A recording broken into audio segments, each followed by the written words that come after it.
வணக்கம் நண்பர்களே. இந்த வீடியோவில் நம்ம மொபைலில் இருக்கிற கூகுள் அக்கௌண்ட்டை எப்படி லேப்டாப்பில் லாகின் பண்ணுறது தான் பார்க்க போகிறோம். நான் ஆல்ரெடி லேப்டாப்பில் கூகுள் குரோம் இன்ஸ்டால் பண்ணிட்டேன். உங்களுக்கு எப்படி இன்ஸ்டால் பண்ணுறதுன்னு தெரில அப்படின்னா கமெண்ட்டில் சொல்லுங்கள், நான் வீடியோ போடுறேன்.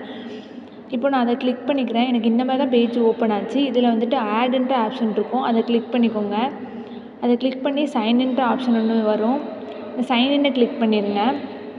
இப்போது உங்களோட மொபைலில் உங்களோட மெயில் ஐடி இருக்கும்ல, அந்த மெயில் ஐடி இதில் டைப் பண்ணுற மாதிரி இருக்கும். எந்த ஒரு மிஸ்டேக்குமே இல்லாமல் டைப் பண்ணிக்கோங்க. ஸ்மால் லெட்டர் நம்பர்ஸ்லாம் கரெக்டாக டைப் பண்ணிக்கோங்க. இப்போ நான் என்னோடய மெயில் ஐடியை டைப் பண்ணிக்கிறேன். டைப் பண்ணிட்டு கீழே நெக்ஸ்ட்டுன்ற ஆப்ஷன் இருக்கும், அதை கிளிக் பண்ணிக்கிறேன். கிளிக் பண்ணதுமே கொஞ்சம் நேரம் லோட் ஆகும். லோட் ஆகிட்டு உங்களோட பாஸ்வேர்டு போடுற பேஜுக்கு வந்துடும்.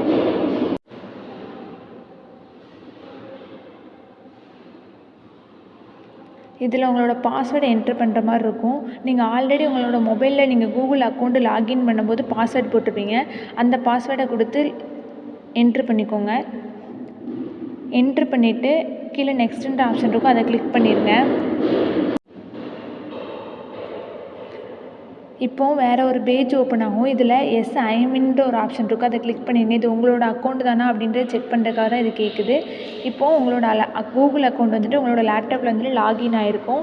இந்த மெத்தட் மூலமாக நீங்கள் ஃபோனில் பார்க்குற எல்லாமே உங்களோட லேப்டாப்பில் பார்க்க முடியும். அதாவது கூகுள் டிரைவ் ஆக்சஸ் பண்ண முடியும். ஜிமெயிலாக இருக்கட்டும், யூடியூப்பாக இருக்கட்டும், எல்லாத்தையுமே உங்கள் மொபைலில் பண்ணுற எல்லாத்தையுமே லேப்டாப்பில் நீங்கள் ஆக்சஸ் பண்ணிக்க முடியும். இந்த வீடியோ உங்களுக்கு பிடிச்சிருந்துச்சி அப்படின்னா லைக் பண்ணுங்கள். வேறு எந்த வீடியோ உங்களுக்கு வேணும், எந்த மாதிரி கண்டென்ட் வேணும் அப்படின்றத கமெண்ட்டில் சொல்லுங்கள். தேங்க்ஸ் ஃபார் வாட்சிங் நண்பர்களே.